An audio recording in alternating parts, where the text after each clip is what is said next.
आप देख रहे हैं RKSS भक्ति कथा, जहां मिलती हैं शुद्ध सनातन भक्ति कथाएं। श्री कृष्ण लीला छठा अध्याय। गोपियों का निश्चल प्रेम और श्री कृष्ण की करुणा।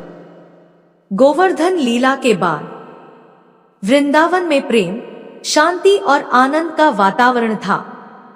हर ओर श्री कृष्ण की मधुर बांसुरी की धुन गूंजती रहती। गोपियां जब भी यह धुन सुनती, सब काम छोड़कर कन्हैया की ओर खिंची चली आती। उनका प्रेम न किसी स्वार्थ से भरा था, न किसी इच्छा से। वह था निश्चल और पवित्र प्रेम। बांसुरी की पुकार। एक संध्या, यमुना तट पर श्री कृष्ण ने मधुर बांसुरी बजाई। यह कोई साधारण धुन नहीं थी, यह आत्मा की पुकार थी।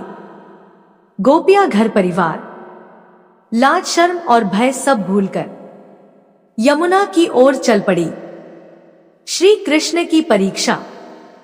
जब गोपियां श्री कृष्ण के पास पहुंची, तो श्री कृष्ण ने मुस्कुराकर कहा, रात बहुत हो गई है, तुम सब अपने घर लौट जाओ। गोपियां दुखी हो गई। उन्होंने कहा, हे कन्हैया, हमारा मन अब कहीं और नहीं लगता, आप ही हमारे जीवन हैं। यह सुनकर श्री कृष्ण का हृदय द्रवित हो गया। प्रेम की स्वीकृति। श्री कृष्ण बोले, तुम्हारा प्रेम सच्चा है, जो मुझे निष्काम भाव से स्मरण करता है, मैं उससे कभी दूर नहीं होता।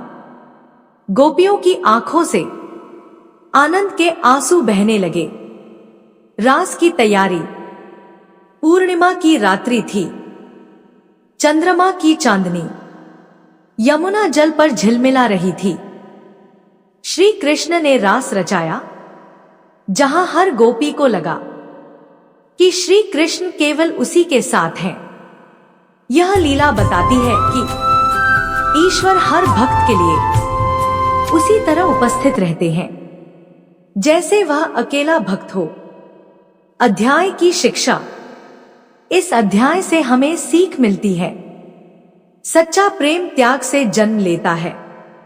ईश्वर को पाने के लिए निष्काम भक्ति आवश्यक है। जो प्रेम से जुड़ता है, वही ईश्वर के निकट होता है। समापन यही है। श्री कृष्ण लीला छठा अध्याय। यह कथा बताती है कि भक्ति का मार्ग सबसे सरल और सबसे श्रेष्ठ है।